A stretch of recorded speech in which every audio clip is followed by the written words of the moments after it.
Good morning, students. So, as you know that we are finished with the complete detail of all the molecules or the biomolecules from chapter 9. So, here this video I have made for your quick revision. In this, I have taken only those topics in which many of you are having doubts. So, we are going to just brush up those things and so that your concepts are more clear. So I'm very quickly going to give you a gist or summary of this chapter, that what is the main, or that if you have watched each and every video carefully, then you will be able to easily correlate with the concepts, right? So let's start with the definition of biomolecules. You know that biomolecules which are present in our living system. Basically anything, when we talk about the living, I told you many times now that the living, when the word living comes, it means we talk about the bio, right? So molecules, first, when there is something, either it's amino acid, either it's proteins, or it's carbohydrates, whenever you are going to start something, the definition is the first thing which take you to the understanding of that molecule or the about that compound. So here, this chapter's name is biomolecules, right? So what we are studied in this chapter, that the molecules which are present in the living system, which perform different functions, right? So molecules, they can be organic, they can be inorganic. We discussed many organic compounds here. We discussed proteins, carbohydrates, fats, amino acids, we discussed enzymes, right? So these all are the organic compounds, and inorganic we have only, that is the minerals and waters. Now then we discussed about activity, that how we can find out the soluble and insoluble pool, that is when we grind the tissue with the help of the which acid, that is the trichloroacetic acid. So we will get two pools, that is the acid insoluble pool and acid soluble pool. Now please pay attention here. Biomolecules, we divide them into the macromolecules and the micromolecules. That is the first thing you need to know here before we start with the other things. That macro means that is the something which has the large or which has the large weight, which is large in number, that is macro. So those biomolecules which have molecular weight more than 10,000 daltons, we have kept them under the category of biomacromolecules. Those which are having less molecular weight, means 18 to 800 or 1000, those will be categorized into biomicromolecules. So how many types of biomolecules you know? Macro, biomacromolecules and biomicromolecules, right? So biomolecules, they are of two types, that is the macro and the micromolecules. Now proteins, nucleic acids, polysaccharides, they all are macromolecules. Now you can understand this, that polysaccharides, it is made up of, by joining the monosaccharide, so weight is definitely it's going to more. Proteins, they are complex, they are made up of the joining of amino acids, that is their weight is more. Nucleic acid, they are made up of by joining the many nucleotides, polynucleotide chain is formed here, so they come under the biomacromolecules. If I break them, what we will get? If I break down the protein, what will you get? Your answer should be amino acid. If I break down the polysaccharide, your answer should be monosaccharide. If I break down the nucleic acid, the answer will come as the nucleotide. These are the monomers which are kept in the biomicromolecules. Then I gave you detail about that why we are we are keeping lipids in the biomicromolecules, although because they are not soluble, that is why they come in the insoluble pool, but they are not according to weight, they are not macromolecules. Their molecular weight is 800 dalton, so we are keeping them in the micromolecules, right? So if we talk about the general formula of carbohydrates, that is the first biomolecule we discussed, with the ratio, that is carbon, hydrogen, oxygen. Now you know that the organic compounds, those which are having the carbon, so here it is having carbon and it has this general formula, that is C H2O, and general formula we usually write down CnH2n O-N, right? So they can be, their common name is saccharides. They can be monosaccharides, they can be disaccharides, they can be oligosaccharides, they can be polysaccharides. Now this term you need to understand that mono always means single, one sugar unit. It can be glucose, right? It can be fructose, it can be ribose, it can be hexose sugar, it can be ribose sugar. Then one sugar unit, only one sugar. If you are combining two sugars, that molecule will be called as now disaccharides. If you are combining 3 to 7 sugars, that will be oligosaccharide, or sometimes completely we call them as the polysaccharides. Means polysaccharides go up to 1000. It start from 3 and can go up to 1000. So oligosaccharide is a part of the polysaccharide. So mono, single, di, 2, 3 to 7 or till the 1000, that will come under the polysaccharides, right? These are the basics you need to know about the carbohydrates, right? The next thing is that definitely this chart is also important, that sugar can be only with the 3 carbon, it can be with the 4 carbon. Don't confuse it. Now again I am saying that don't confuse it with the monosaccharide. Monosaccharide means 2 sugars. Here we are talking about the carbons, that if 3 carbon, the sugar will be known as triose sugar. Now because as you know that glucose is which kind of sugar? Hexose sugar. Why are you calling this as a hexose sugar? It has 6 carbon, right?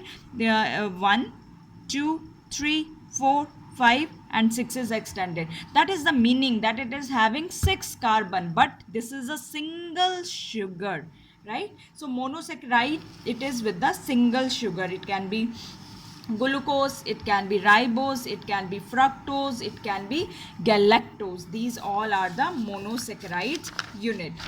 Next, the main thing that many students they are asked me about the amino acids, right?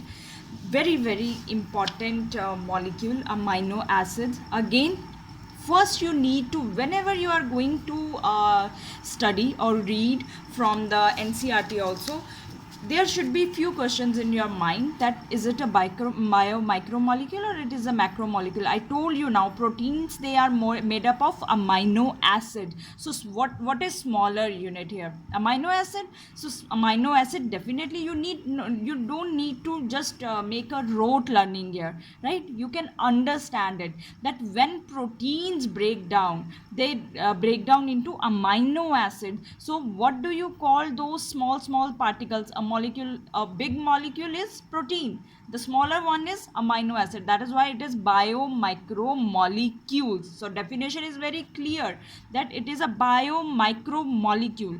And the second thing, whenever you are going to write the definition about amino acid, which kind of compound it is, never ever it is not inorganic, it is organic compound, definitely, because it contains carbon. So organic compounds, it has 2 groups. Just look at its name, acid. So it has acidic group. Amino, it has amino group also. So those organic compounds which contain amino group and acidic group, those are known as amino acid. Definition is clear here, that those organic compounds with the 2 groups, amino group, basic group and acidic group, COOH, which we call it as the carboxyl group also, right? So these are called as the amino acids. Now one thing I told you, that usually it is a very little confusing, that, but don't get confused, that initially we always used to write 20 amino acids, they are needed for protein synthesis. But with the latest I told you that 21st and 22nd amino acid, they are also playing role in the protein synthesis. So if now you are asked about that how many amino acid they play role in protein synthesis, the answer will be, there will be 22 amino acid that play role in the protein synthesis. And otherwise there are 100 amino acid which are required in the body. Now that question comes in 2 marks also sometimes, that why amino acid they are known as substitution of methane, why they are known as derivatives of methane. Now just draw the structure of methane here, right? I'm going to make you understand that what I wanted to say here. See, what is methane? That is our CH4. Let's draw its structure. That is carbon with the 4 valency. It's 4 positions they are filled. So 4 valency is clear. Now we are calling it as a substitution of methane. What now? We have to convert this methane into the structure of amino acid. Carbon, it has now 4 positions, so we have to occupy these 4 position.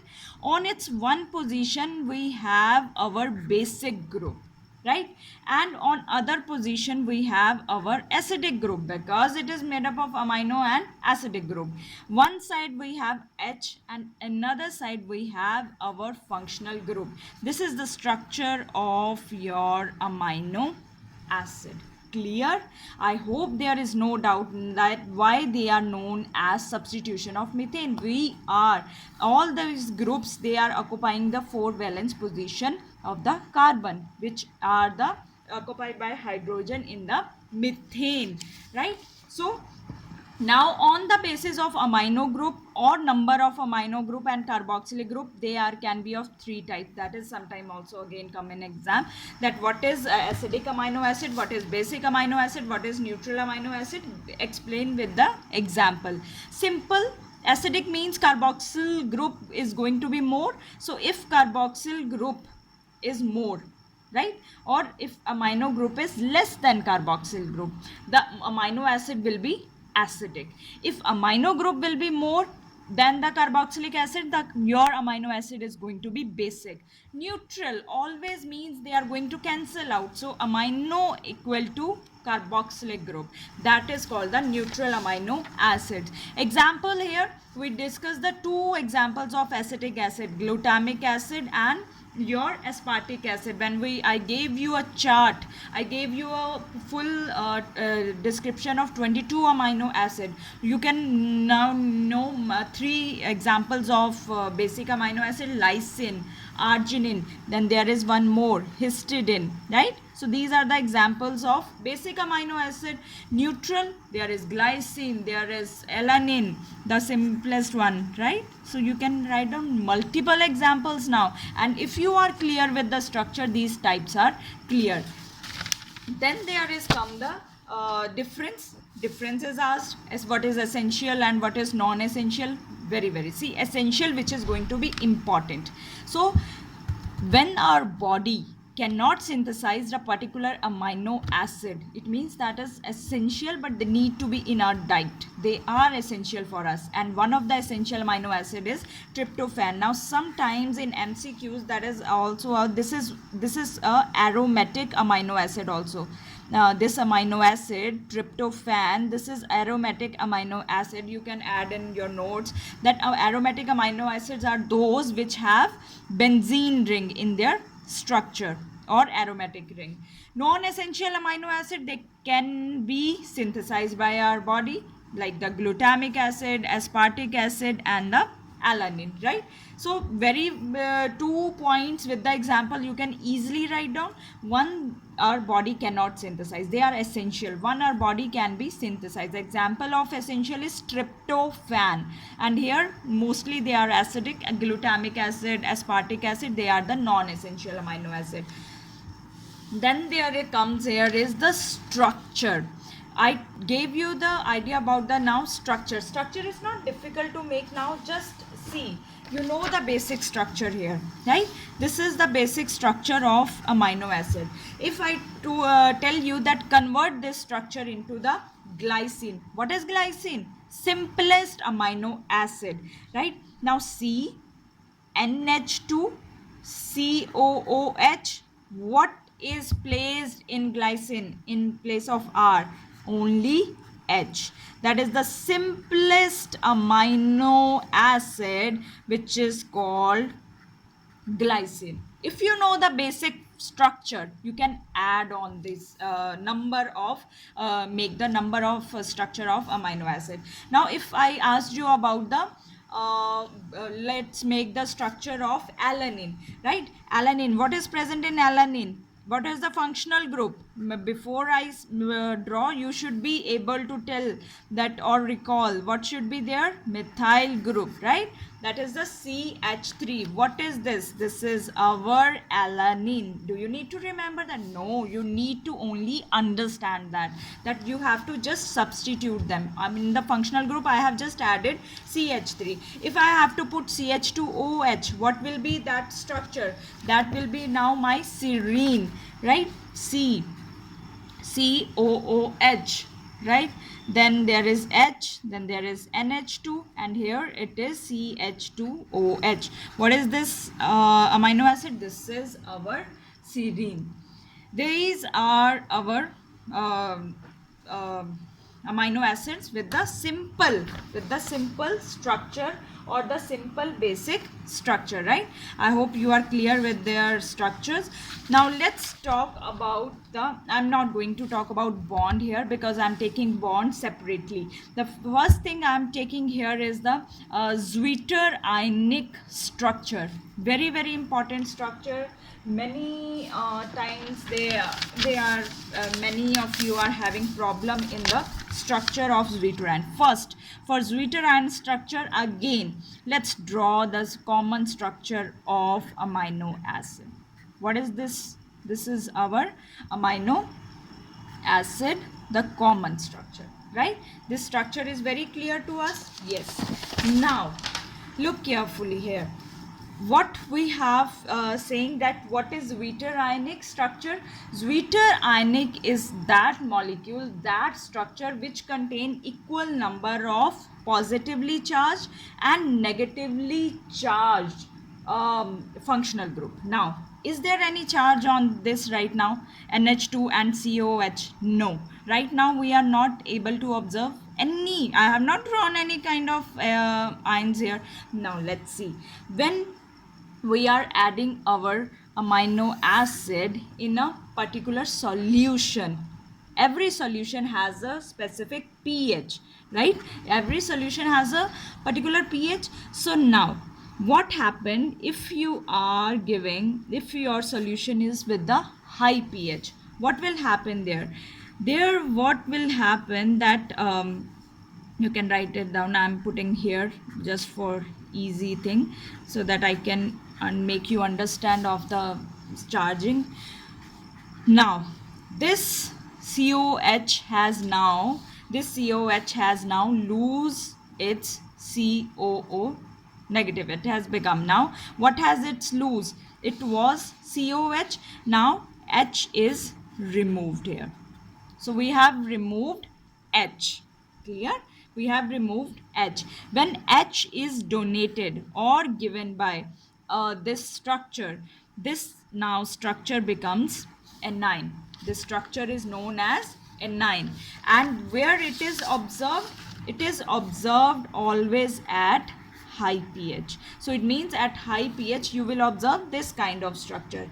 Now if your solution is having now low pH, right, what kind of structure will be observed here? Now this H positive, that this H which was given, that will be accepted by NH3 NH2, and that structure will be formed at low pH, which we are calling it as a cation. But now there is one structure is formed in a solution in case of amino acid in which it has positive charge as well as negative charge together. That structure is called zwitterionic structure. So structure of amino acid changes in the solution of different pH.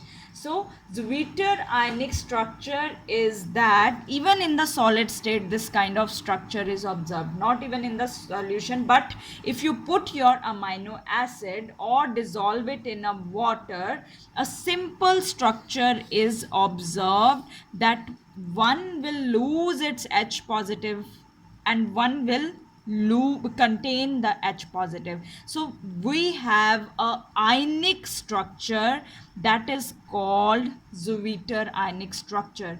Anion and cation, they show only one ion, but Zwitter ionic has both functional group with the positive and negatively charged ions. Now please, in my next video I again repeat to the this structure, what is Zwitter ionic structure.